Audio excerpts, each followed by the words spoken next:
Welcome to Project Tech Conference's first online panel session. In light of the pandemic, I hope everybody is staying safe and healthy. This is a very unique situation, but I'm glad everybody is still safe and eager to learn and enrich themselves. Today's panel session is on cybersecurity, and we are honored to have three distinguished guests on our panel today. They are Dr. Abdel Rahman Abdou from Carleton University in Ottawa, Mr. Magno Logan from Trend Micro, a Japanese multinational cybersecurity and defense company, and Mr. Chris Wallen from Solace, an Ottawa-based company that helps enterprises design, deploy, and manage event-driven architectures across hybrid cloud, multi-cloud, and IoT environments, so they can be more integrated and event-driven. Welcome and thank you all of our guests for joining us today. Today's panel session will focus on three distinct but connected topics. Dr. Abdu will mainly answer questions on authentication and network security. Mr. Logan will mainly focus on cloud security, and Mr. Whalen on cryptography. Obviously, these three topics all fall under cybersecurity, so do not be surprised when 2 or 3 panelists answer the same question. At the end of the panel session, when the panelists have answered all of our questions, we'll give everyone a chance to ask their own questions. Please send a private message to Enoch Chang anytime during the session, and our guests will do their best to answer at the end. If you want someone specific to answer, please specify this as well. And remember to be respectful. Please note that this panel session will be recorded and uploaded to YouTube. So our first topic is authentication, which refers to the security measure implemented to grant the correct user access to their corresponding resources. Now, the most common example we are all exposed to is our phones. We have passcodes and biometric enrollment such as fingerprints and facial recognition to prevent unauthorized users from accessing our personal information stored on the device. Now, the level of security becomes more extreme with companies to prevent hackers from getting into their servers to manipulate or steal private or valuable information. Our second topic will be on cloud security, which refers to a set of policies, controls, procedures, and different technologies that work together to protect cloud-based systems, data, and infrastructure. A very popular example of this is Google Drive, which is a cloud-based file storage and synchronization service provided by Google. It has 1 billion users worldwide, which is one of the many reasons why cloud security is so important. And our third topic is cryptography.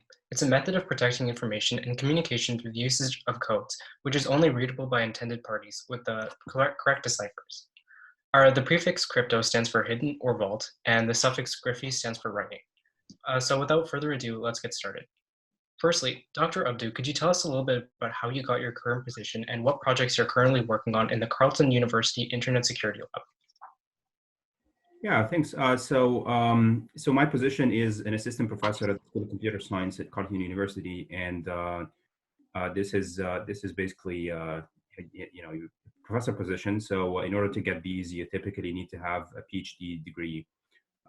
So I got my PhD 5 years back in 2015 from Carleton University, and before that I did my master's in computer engineering. Then I spent a few years doing a postdoc, and then I joined Carleton School of Computer Science as a faculty member. So the type of work we do at the Carleton Internet Security Lab, so I'd like to clarify first that security research at the School of Computer Science is split between what we call the CISL, or the Carleton Internet Security Lab, and our sister lab, which is the Carleton Computer Security Lab. They are complementary. So in the CISL lab, we do focus on a wide spectrum of research problems that are related to internet security. So that includes what we call the public key infrastructure, for example. So this is when you're using your browsers, you find this certificate. So how do we verify the authenticity and validity of these certificates?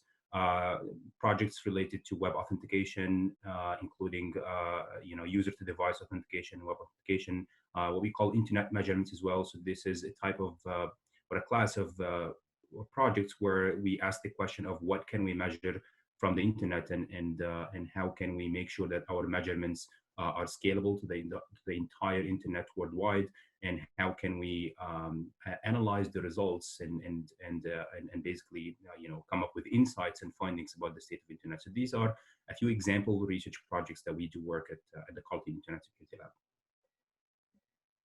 Lab. Thank you, Dr. Abdu. What about you, Mr. Logan? How did you get to your current position? Hi, everyone. First, I'd like to thank you, the PTC, for the invite and everyone for being here listening to us on a Saturday afternoon. My name is Magno Logan, and I'm an information security specialist, and I'm part of the Deep Security Labs team at Trend Micro. I recently joined Trend Micro in January 2020, and there we focus mainly on studying and preventing the latest attacks that the hackers are using. Before that, I used to work as a security analyst for Skip the Dishes in Winnipeg. My current research and projects are related to container and cloud security, mostly performing threat modeling, security assessment, and testing on products and technologies used in the cloud, such as Docker, Kubernetes, serverless, open source database systems, stuff like that. Just to give you a brief overview of what these tasks are. So threat modeling is basically looking at the properties of a software or a system and putting yourself on the attacker's shoes, like asking questions such as, if I were an attacker or a malicious user, how would I try to compromise or exploit this system, right? So we map those assumptions or possibilities, and then we execute them for validation in a controlled environment. I think that threat modeling is a good topic to start researching on if you want to start working in cybersecurity, especially on the offensive security field, because it helps you create that attacker's mindset, generating better results when testing the security of a system. Thank you, Mr. Logan. And what about you, Mr. Whalen? First of all, thank you to the folks at PTC for the invite, and of course to all of our guests that are here with us today.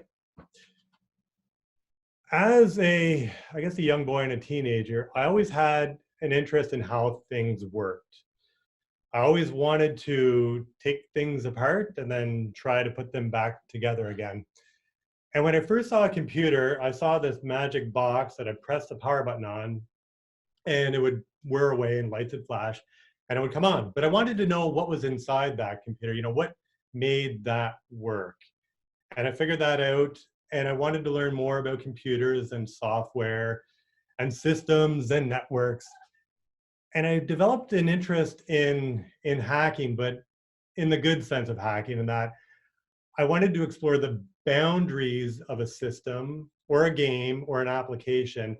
And I wanted to see if I could make it do things that it wasn't designed to do. So in other words, I really had a curiosity, which lends itself well to technology, of course, and of course to cybersecurity. Grew up in Kingston, Ontario, and when I graduated from high school, due to financial reasons, I had to go to the local university. Lucky for me in that case, Queen's happens to be a pretty good university. Went there and studied math and computer science, but partway through, moved to Ottawa and finished with a degree in mathematics from Ottawa U. First job was at a startup doing some IT work. I think there was around 10 people when I started, and we grew to 40 or 50. And that was great. That was a lot of fun, working in the tech startup life, where we worked hard and we played hard. So we really put our efforts in to develop a product and work hard together. But a lot of us would go out for lunch or go out for dinners and hang out. And that was a really, really cool time. I learned a lot there. But like many other tech startups, we ran out of money. We ran out of money, had to shut the door and find a new job, which I did at the Department of Natural Resources here in Ottawa, doing some consulting work as an IT manager. And I'll say it's an interesting contrast working in a large organization like the federal government compared to that small tech startup. Still learned a lot there, and I'm pretty happy with my time that I spent at NRCan and worked with some pretty good people, but then moved on to another startup, Solace, where I am today. Joined when we first started, so only a few employees, and I started as a software developer because I thought, software development was what I wanted to do. And we think about it, with only a few people in the company, not much need for IT. The company grew, and as with that, the needs for IT grew, and I was given the opportunity to take over the IT function. So while I thought that software development was really cool, and it is, I thought that taking over the IT would be a lot cooler. And so I did that, and I've grown that out to where I am today at Solace, which is the director of IT and cybersecurity, which really means I have two jobs in one. On the IT side, much of the time on the IT side is spent what we say keeping the lights on. So in other words, making sure that the servers and the network and the storage and the applications and the cloud and all of that is working so that our employees have access to all the tech that they need to get their job done.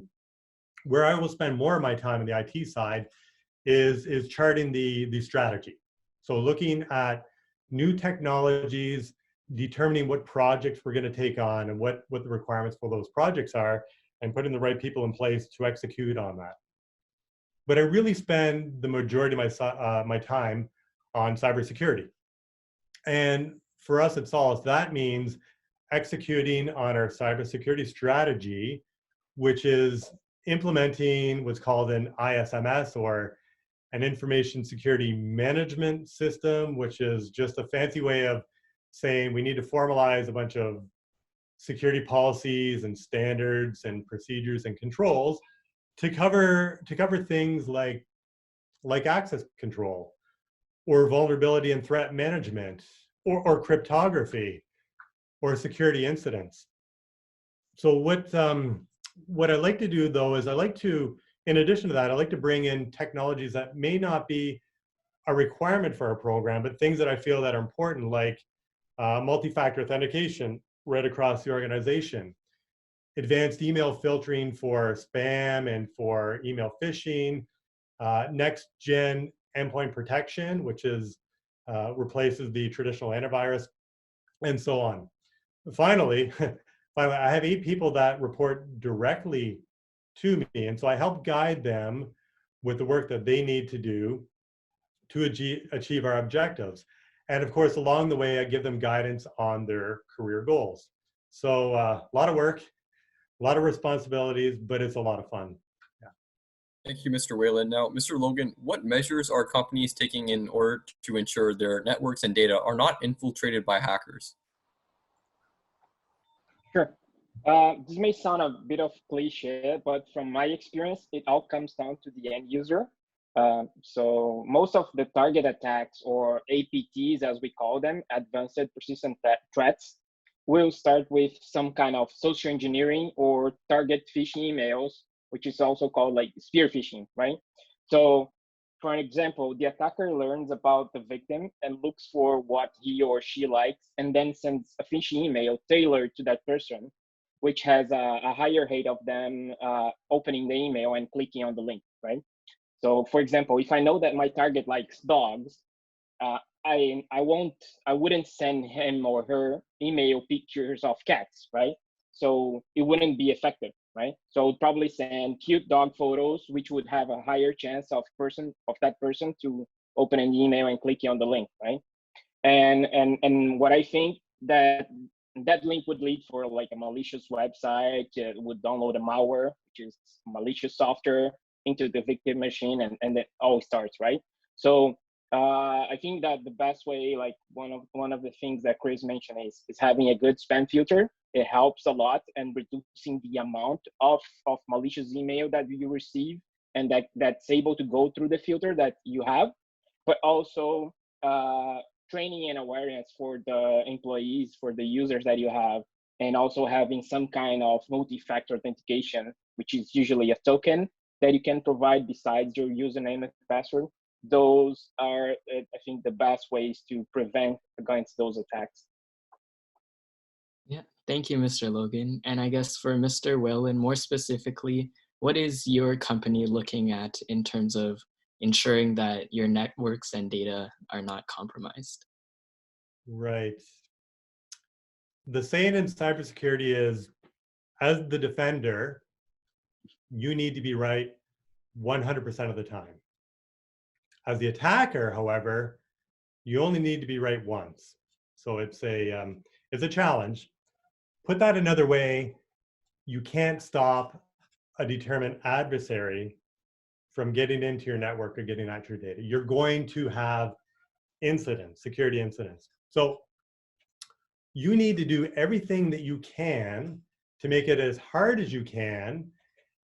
And if something were to happen, you need to be able to detect it. You need to be able to respond to it in a timely fashion, remediate, and then recover. And I think some companies are better than others at doing this. It really depends on their size, their maturity, who their customers are, and what kind of data do they have. So let's look at two examples. So think of a tech startup, small bootstrap company.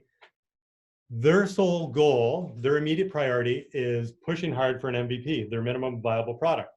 They want to build something, they want to get it out the door and get it in the hands of people, ideally people that'll pay for it, so that they can make it better. They can iterate on that and make it better. Cybersecurity usually is an afterthought, unless of course it's dependent on their product. Contrast that to a large organization like Microsoft or Google, who they're going to treat cybersecurity very seriously.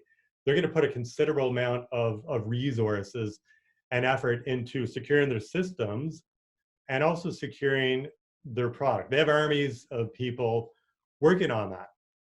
I would say we're somewhere in between. You know, I'd like to think that we're closer to Microsoft than that tech startup, of course. We think about, in the past few years, cybersecurity breaches making the headlines, whether it's ransomware, phishing, data breaches, personal information leakage. So these are making the headlines, and companies are really investing in their cybersecurity. So this is a good thing. You also have to consider laws and regulations, like the GDPR, the General Data Protection Regulation, which is a regulation in Europe. So any company that's doing business in Europe that may have data on EU citizens, they need to comply to this regulation. I think it came into effect 2 years ago. And it's all centered around the handling of personal information.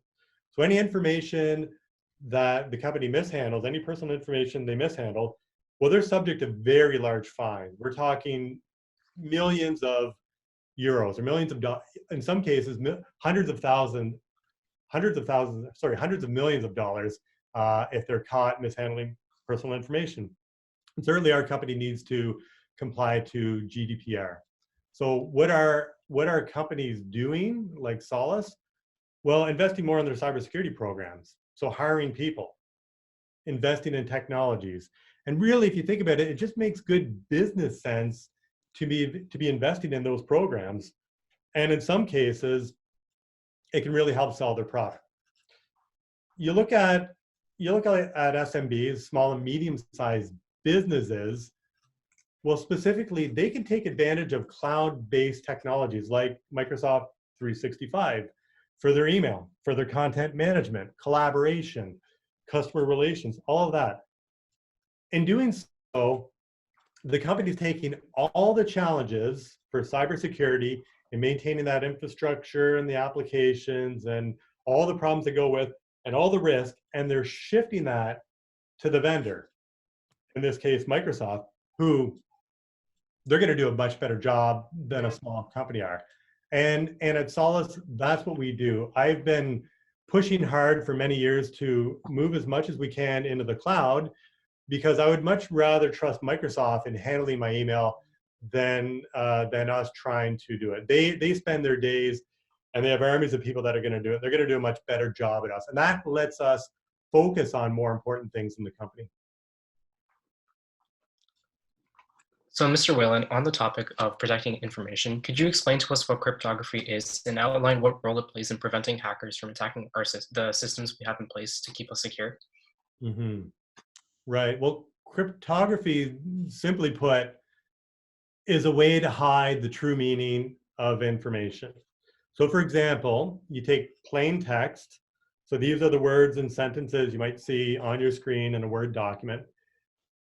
and you scramble it up using a cryptographic algorithm called a cipher, and then you turn that into ciphertext so that anyone who shouldn't have access to that information, if they get a hold of the ciphertext, well, they can't figure out what that true meaning is. They can't determine what the plain text is.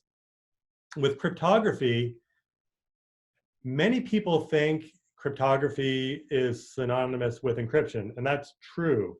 Encryption is a big part of cryptography.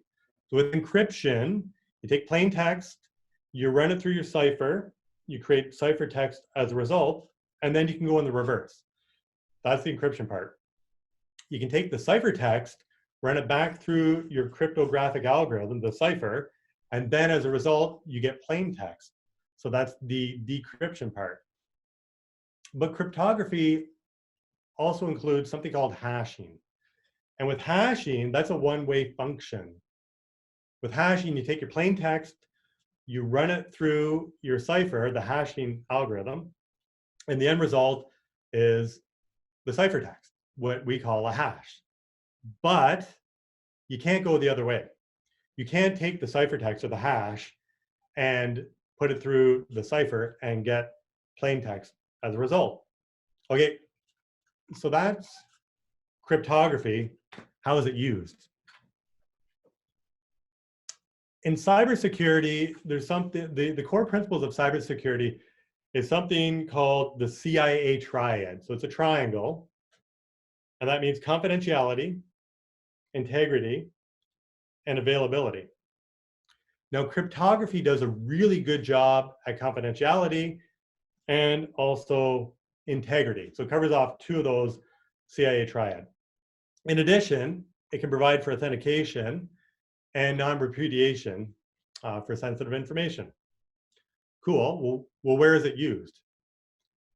With cryptography, and in particular with encryption, you want to make sensitive information unreadable. That's the ciphertext. While it is stored, so any data that you have at rest, it's stored, you want to encrypt it. And also, when it's in motion through your networks, you want to make sure that data is encrypted so that it's protected. Now here at Solace, to give you an example, we encrypt all of our laptops. We use cryptography to encrypt them. And that means using BitLocker if it's Windows 10, or FileVault if it's a Mac, OS X. Therefore, if a laptop were lost or stolen, I mean, that sucks. We got to buy a new laptop. But the data on that laptop is protected because it's encrypted.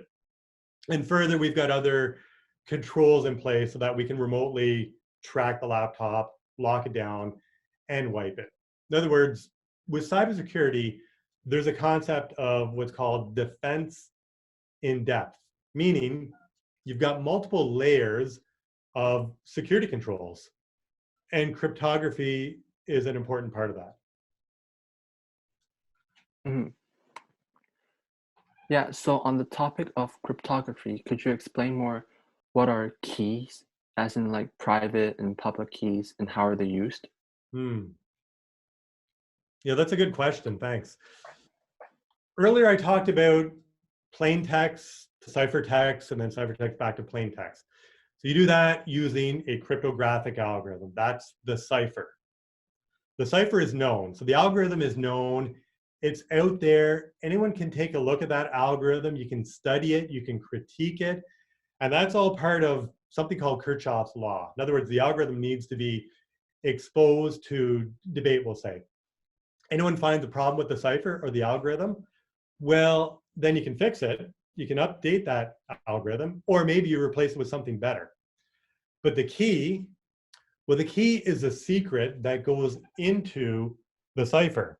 So you want to protect that key. Use it along with the cipher, the key, to encrypt your data, and use that key to decrypt it. Again, plain text to cipher, ciphertext to plain text. Let me give you an example. Hopefully it's a simple example.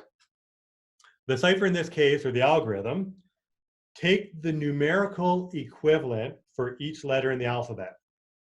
So A equals 1, B equals 2, C C equals 3, and then so on, all through the alphabet. So you take your words and you take the numerical equivalent of that. But also multiply that number by X. X is going to be your key. And in this case, we're going to say that X equals 5.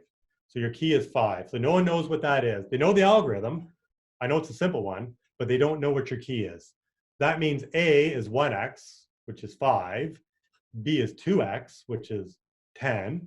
And C is 3X, which is 15, and so on and so forth. So in other words, X is your key. And that's an example of symmetric cryptography. Use the same key to encrypt as you do to decrypt the information. But there's a problem with that. How do you get that key? How do you distribute that key to the people that need it? That's a real problem, because you need a secure way to do that. Sort of the chicken and the egg. And this is where asymmetric cryptography comes in and solves that by the use of a public and a private key. So asymmetric or public key cryptography can allow two people that they don't know each other, they can talk securely without having to share that secret key in advance, which is pretty cool. Here's how it works. So if you want to talk with me, you post your public key out on the internet for everyone to see. You can include that in your email signature, it doesn't matter. You want people to see and have access to your public key. And they use that public key and the cipher, the algorithm, to encrypt anything that they want to send to you. However, only the person with a private key can decrypt that information. So you have that private key, keep it safe and secure, don't let anyone else have it, and I can securely send you information. Now we can do the reverse, and that is I'll post my public key out there, and if you want to send me something, use my public key to encrypt it, and only I have the private key, and I can use that to decrypt the information. Well, that's cool, because that really solves the problem with symmetric cryptography with key distribution. Where is that used? If you go to a website, and if you look right beside where you put it, type in the URL, there should be a little lock there. And every website out there should already have that lock in there, meaning that they support something called TLS, or Transport Layer Security. If it doesn't have the lock there, don't send any sensitive information. That website's not secure.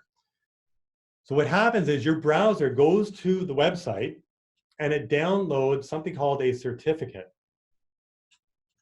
a bit of data. And within there, the certificate contains the public key. So your browser will use that public key. It's going to create another key, a secret key, and encrypt it using the public key and send it back to the web server.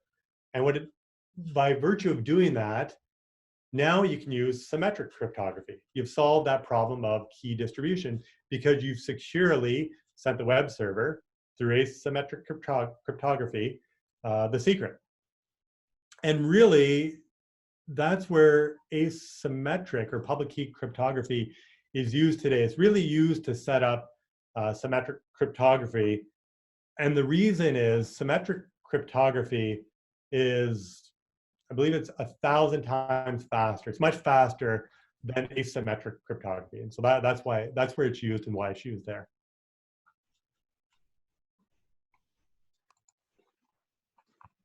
Okay, thank you, Mr. Whalen. So for Mr. Logan, what about a cloud system? What additional systems are active when we want to make sure data is secure?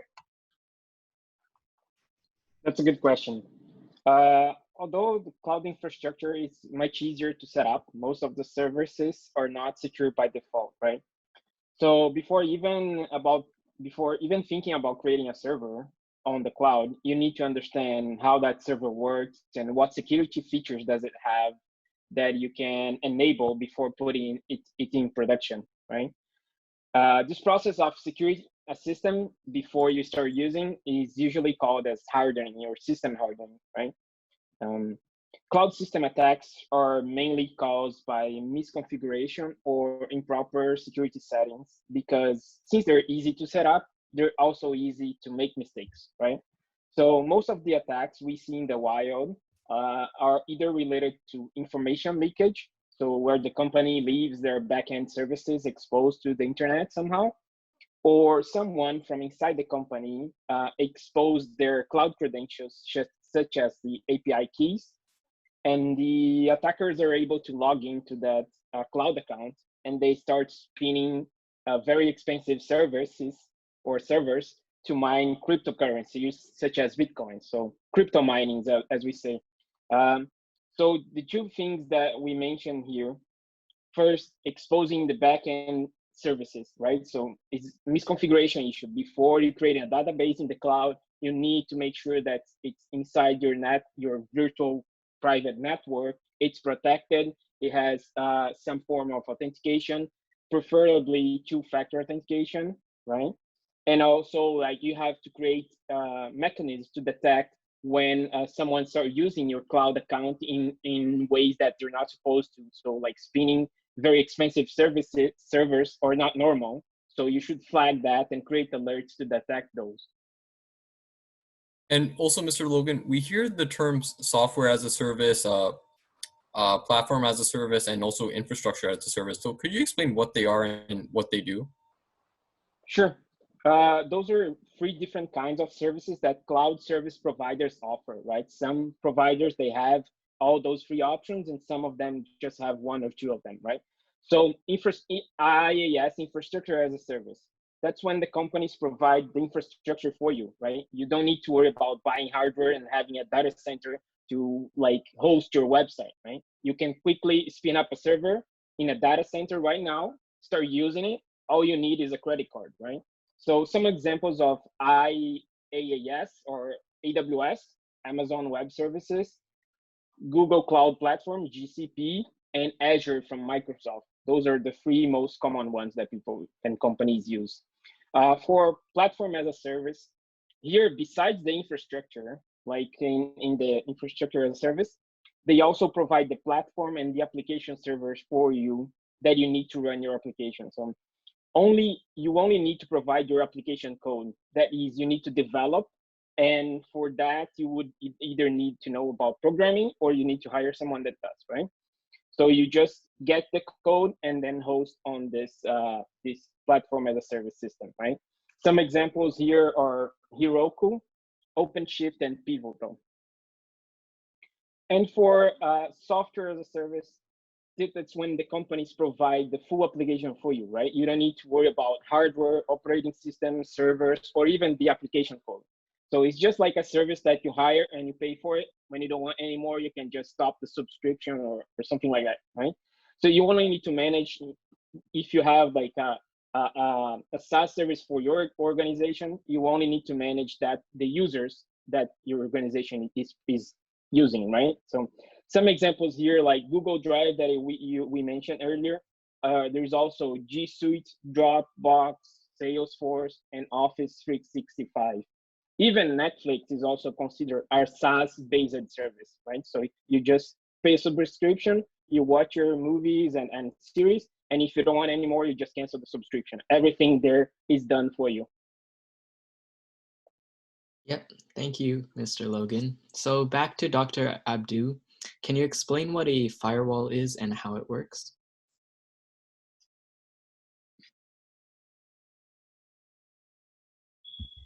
Okay, yeah, now I'm unmuted. So yeah, a firewall.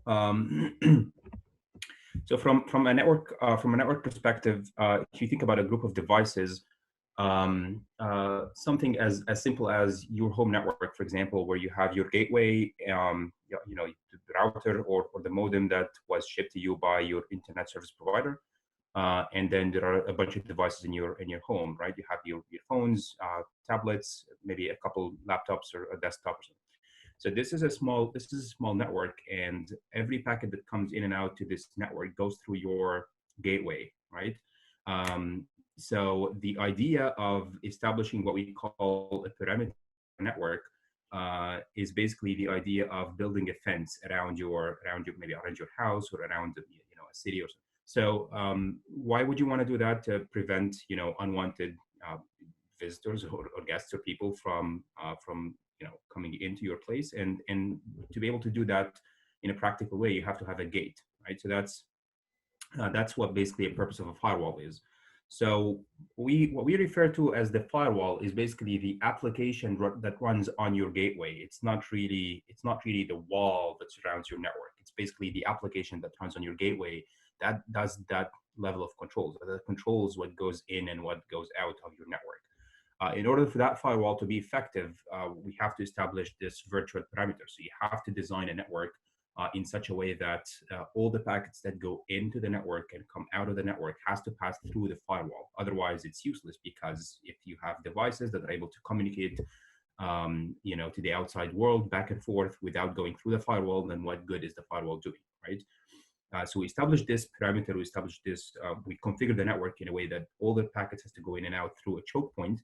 And this is where we install our firewall application. So the firewall basically is just a simple application. Okay, well, it's not so simple, but it's an application that takes a list of rules, okay, and applies these rules on the network traffic that goes in or out.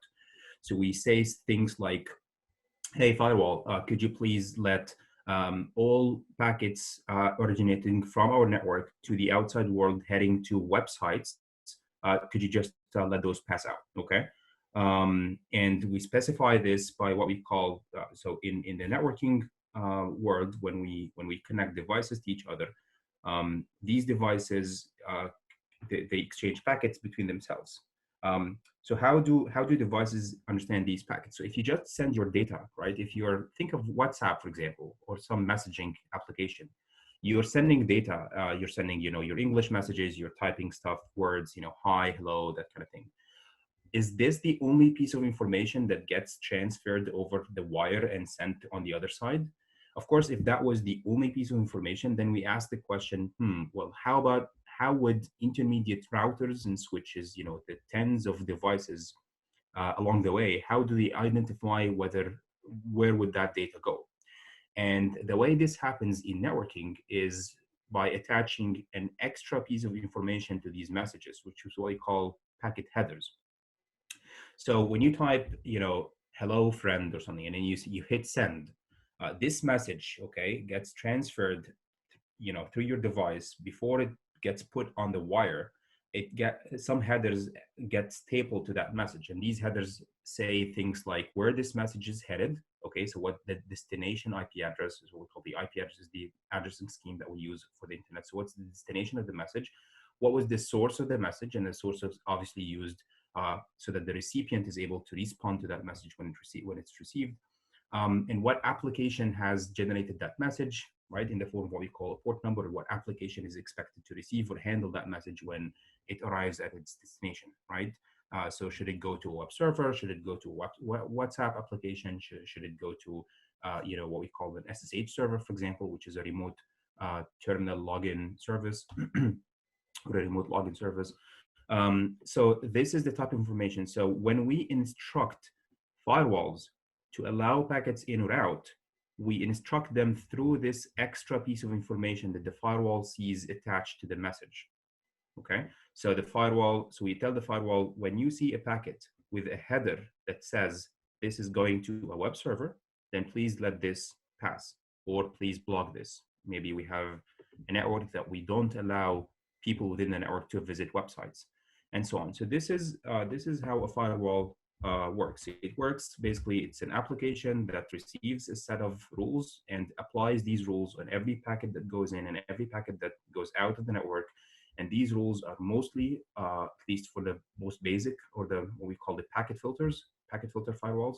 So these rules apply on the headers that are attached to the messages or the data that's being sent back and forth.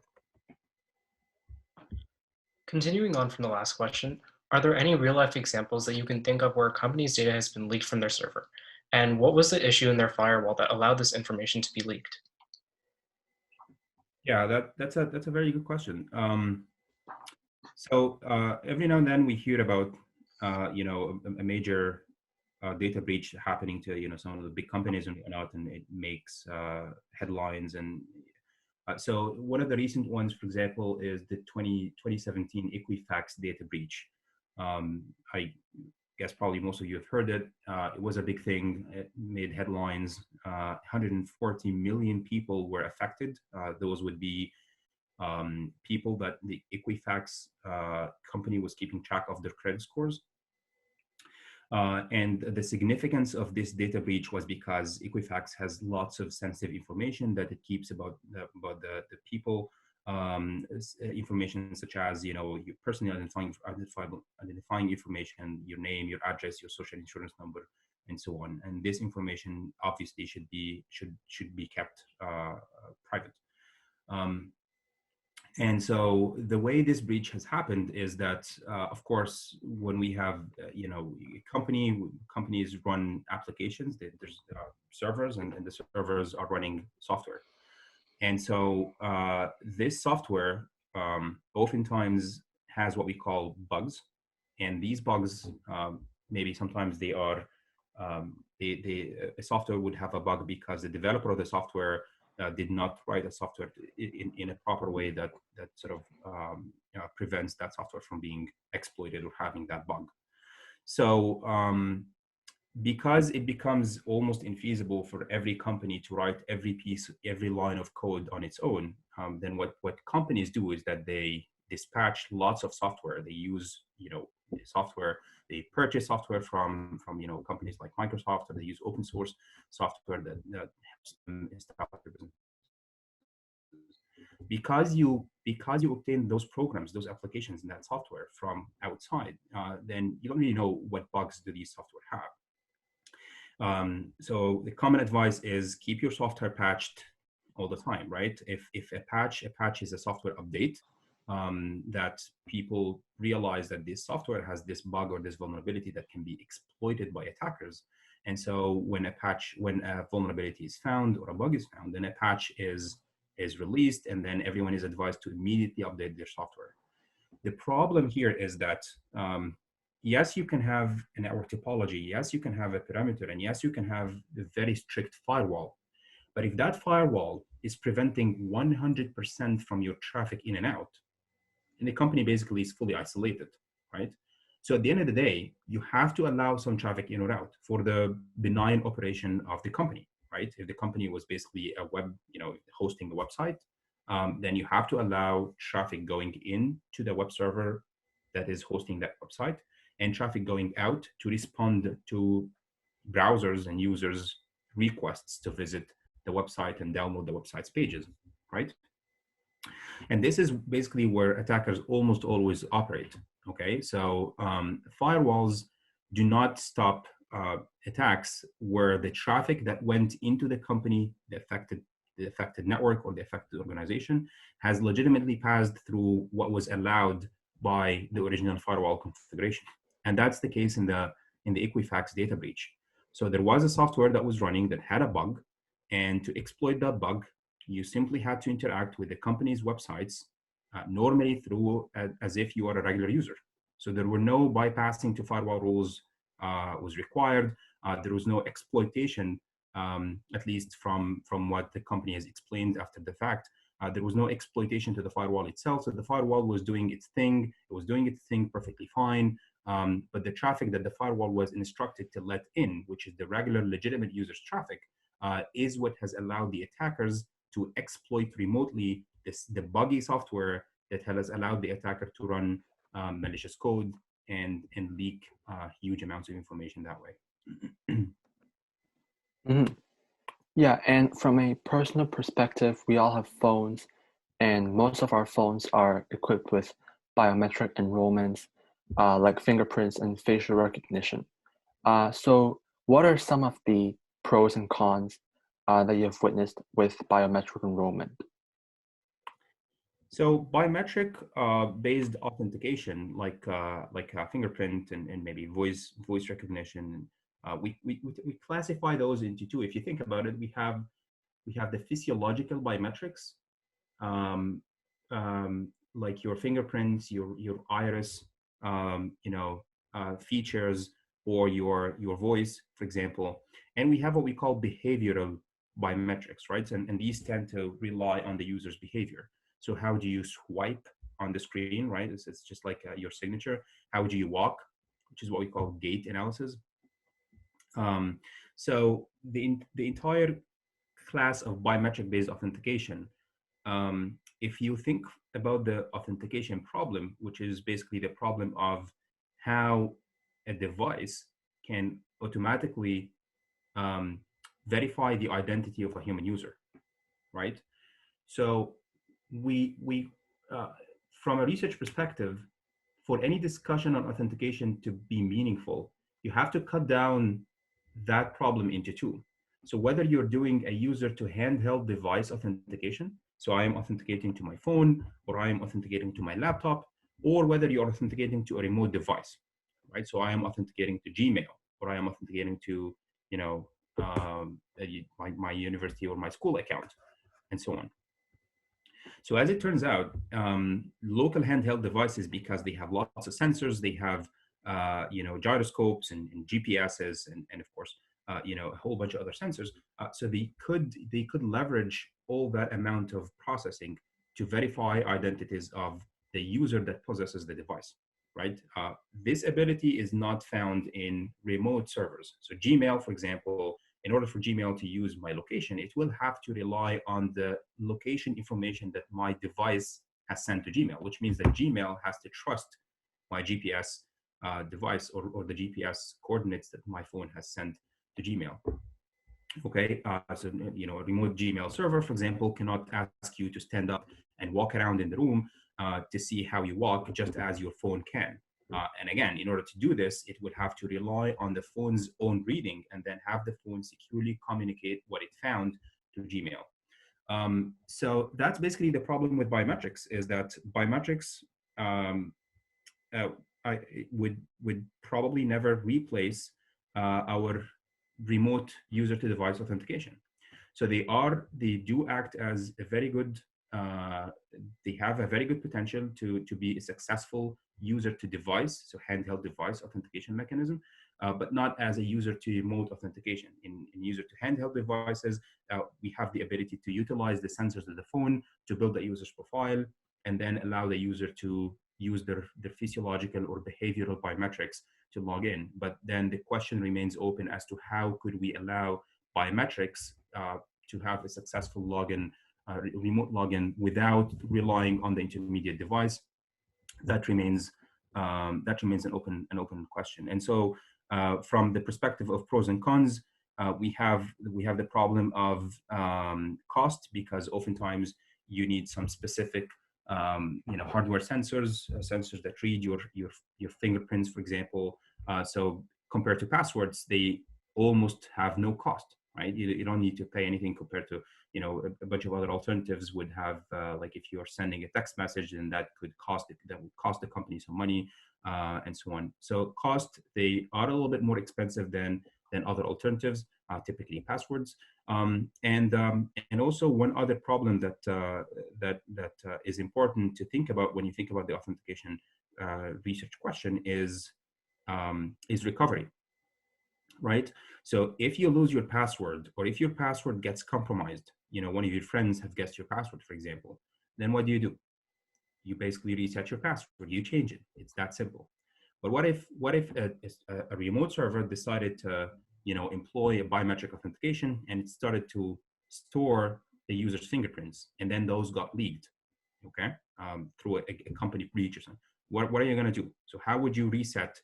Your fingerprint is basically a feature of your a physiological feature of the user. So that question remains open as well, right? So how easy it is to replace or to renew a token once things got compromised or lost. So these are some of the pros and cons of biometric authentication. In summary, they do have the potential to be successful for handheld devices, but not as much for remote authentication. Thank you. Next is just a general question. So many of us here are in high school or middle school, and they're more familiar with careers, say in software engineering and cybersecurity. Could you outline something in your career that appeals to you the most, and what are the most interesting aspects of your daily work? This question is for all of our guest speakers. So first, Mr. Logan, could you start? Sure, that's a great question, right? I think to start off is, the great thing about working in information security is that you always learning new things. One thing that I highly recommend you is events like this are very helpful and very rewarding for you to organize and participate. But there's also many other organizations and open source projects that you can be a part of, either either by like translating documents, helping with coding itself if you want to improve your coding skills, stuff like documentation. That always helps, right? I started my career helping an organization called OWASP, Open Web Application Security Project, which is an organization that focuses specifically on web application security. So I started helping them with translating documents from English to Portuguese, and then writing software and helping with their projects. That's really, really nice. And one of the most interesting aspects of my daily work is that I get the chance to learn and understand about the most advanced attacks that are being used in the wild. And I have to create mechanisms to detect and prevent those, protecting people and companies all over the world, right? So we provide actionable information for our customers and many different organizations on how to prevent against those common attacks.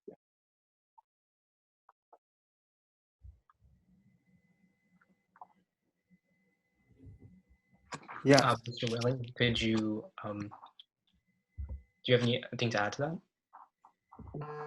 Sure. Yeah, I do have some experience as a software developer, and I can tell you it was very rewarding to be able to build something and to see the results of that. However, for me, I really love being in the IT and cybersecurity world. That means I get to use things, I get to use technologies, whether it's new or existing, things that tech that companies produce, figure out how it works, how they interact with other parts of tech. And I get to interact with all parts of the business. That means for me, I'm talking with sales and marketing and finance and operations and R&D and HR. Everyone in the business I get to interact with. And that to me is really, really cool. I have to learn new things, and that's something that I really enjoy doing. I have to, because technology is always changing and new things are coming out all the time, and I need to stay on top of that. And I love doing that. I think it's really cool, some of the tech that's coming down the pipe and the tech that's in use today. So really, yeah, it's understanding the full picture, how the tech works, how companies work, how people work, how the world works. Like, that's really cybersecurity. And to me, that's absolutely fascinating. Now, for the day-to-day, my day-to-day is different every day. There's a lot of variety. One day I could be investigating what may be a security breach. And so I need to jump on that and see if it's real, if it's legit or a false positive, what happened, how it happened, and anything we can do to make sure it doesn't happen again. Another day, again, it could be researching new technologies, looking to see what's out there that we could take advantage of to achieve the company goals. And another day for me, because I'm a manager, I spend a lot of time with my direct reports and talking with them and hearing their opinions, their perspective, getting their input on problems. That's great. Yeah, so I really, really enjoy doing all of that. I love solving puzzles. I love helping people out, learning new things. And yeah, tech is hitting us fast and furious, and it's fun to try to stay on top of that. So yeah. And finally, Dr. Abdu, do you have anything to add? Yeah, so I think what was covered is pretty informative on that front. I think if the question is focusing on the career as cybersecurity, then yeah, definitely. I mean, the work in cybersecurity, it's interesting every day. I guarantee you're not going to get bored. Well, I mean, sometimes you could, but mostly compared to other fields, it would be the least boring, right? Because you need to stay on top every day. You need to be creative all the time. Basically, you need to, exactly as Chris said, solving puzzles, right? So you need to think from the attacker's perspective. You need to always try to make sure that you're one step ahead of the attacker. And from a research perspective, again, it's the same thing. It's what we do, right? So we publish papers that do research on attacks, as we do publish papers on defenses. Each type of those papers have its own challenges. So to publish an attack, it has to be a viable attack. We turn down lots of papers that try to get published that, really try to explain an attack that is very, very niche, wouldn't have that big of an impact, and so on.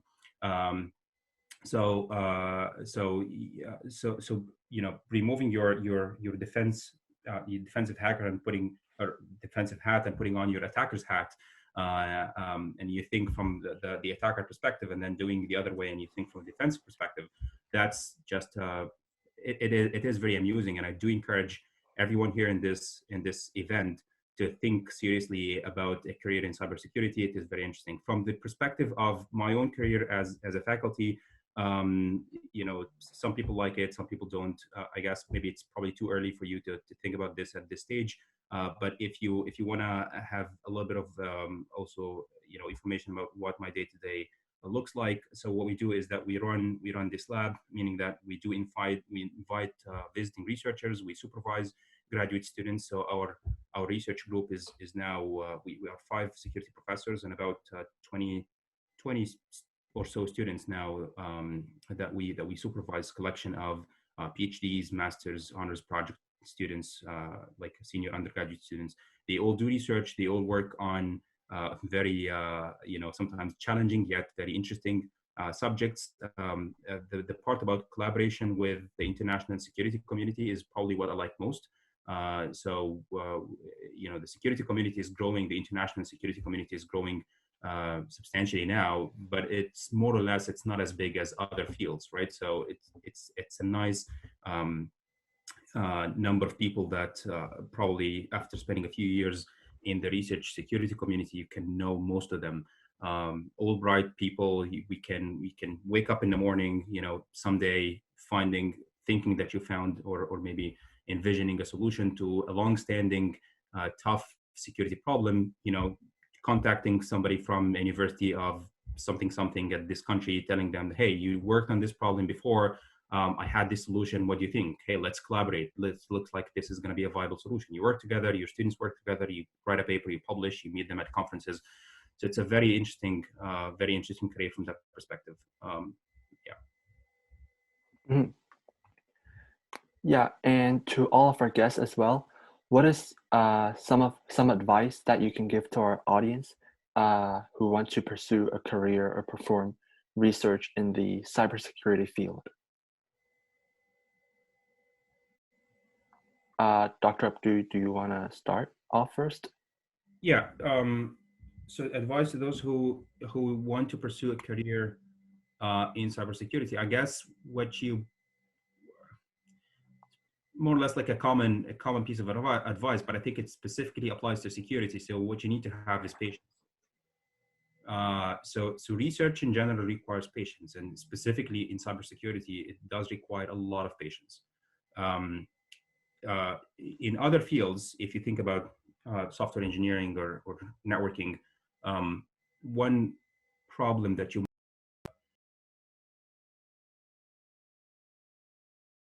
about how network traffic keeps bouncing between one device to the other and gets transferred across the network. And the way this works is that we have those intermediate devices that collaborate together to deliver those packets and this traffic to its destination. And the way they do this is through what we call a routing protocol.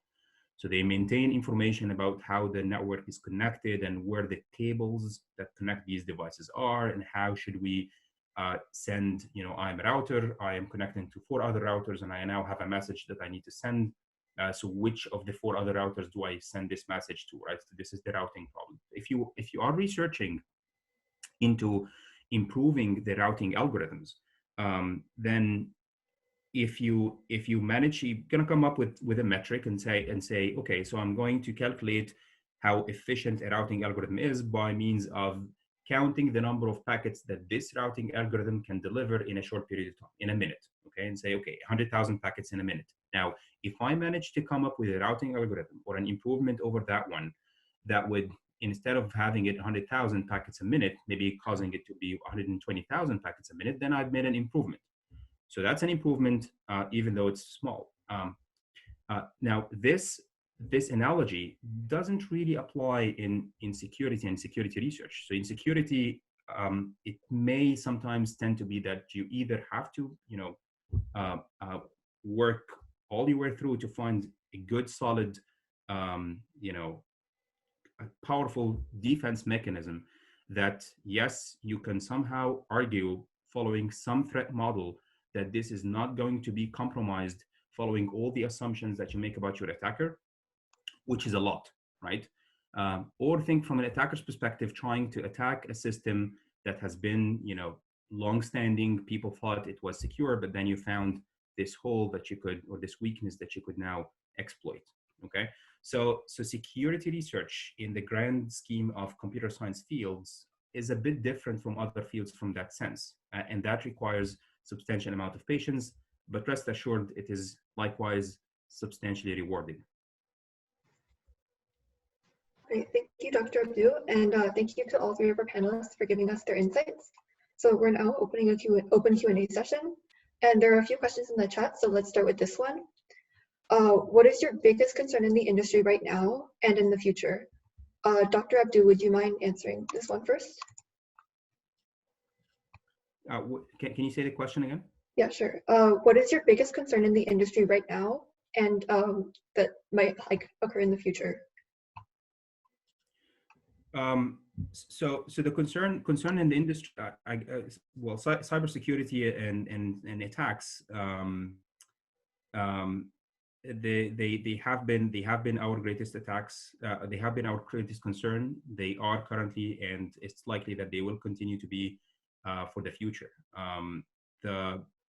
The issue of trying to solve, attacks. For some people, they might think that yes, once you secure the system, it's done. That's it. You flip the page, you move on with your life. This is not the case. It's more of an ongoing endeavor.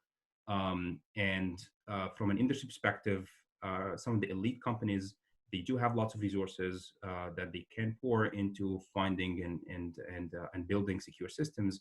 But for lots of other companies, the smaller to medium enterprises and startups, they wouldn't have such amounts of resources, and the resources are mostly poured into coming up with their products and making their sales and whatnot. And so this is a concern. It's a tough problem, and it doesn't seem like there is an easy way out of this problem, because to have good security, you need to have resources, you need to invest, and this is not something that people are willing to typically invest in because it is invisible. You don't really know that you need to invest in security until basically you get compromised. So this is one concern, yeah. Yeah, we have another question. How do VPNs work, and how much can we trust them to protect our data? Maybe Mr. Weiland, would you mind answering the question? Sure, good question. VPNs are virtual private networks. Typically, the way they're used on an individual basis is that you've got a piece of software on your endpoint, your mobile device, your laptop, whatever, and it will establish a secure connection with a remote network. And in doing so, your data is encrypted, so it's protected. So any traffic that you have between yourself and the network you're connecting to is protected. And in the corporate environment, the way we use it is that endpoint, which is not on the physical premise, it's not within our on-prem network, it's on remote, it's at someone's house. When they connect in, their endpoint as though they're on the local network. And so therefore they get access to those local resources. But we do that in a secure way. Companies will also set up what's called a site-to-site VPN between themselves and their partners. And what they're doing is they're saying, I trust you, company X, as a trusted partner that we're going to work with, and we will share resources across our networks. But we're going to do that in a secure way. And we're going to do that by means of a site-to-site VPN. Now, maybe if you look at the consumer side, if you want to use a VPN to I suppose, hide what your activities are from your ISP, your internet service provider. And I won't talk about some of the more questionable ways of using a VPN, but there are legitimate ways. If you look at countries where they're under oppressive regimes and they need to get access to the outside world, very legitimate use for a VPN. The citizens there can bypass whatever firewalls that country has put in place to block everything. They can get around that to get access to information. And so this is very important. Great. And one final question for Mr. Logan. What do you think is your favorite project that you've worked on so far? Favorite project. The one, okay, there's one that I can mention here, otherwise some others that I cannot mention. I think it was a few years ago when I was part of a security consulting company back in Brazil. And we had to do penetration testing, which is basically like a security assessment. We put ourselves in the place of the hackers and we try to exploit the vulnerabilities into a company system. And we had to find vulnerabilities in the Brazilian stock market.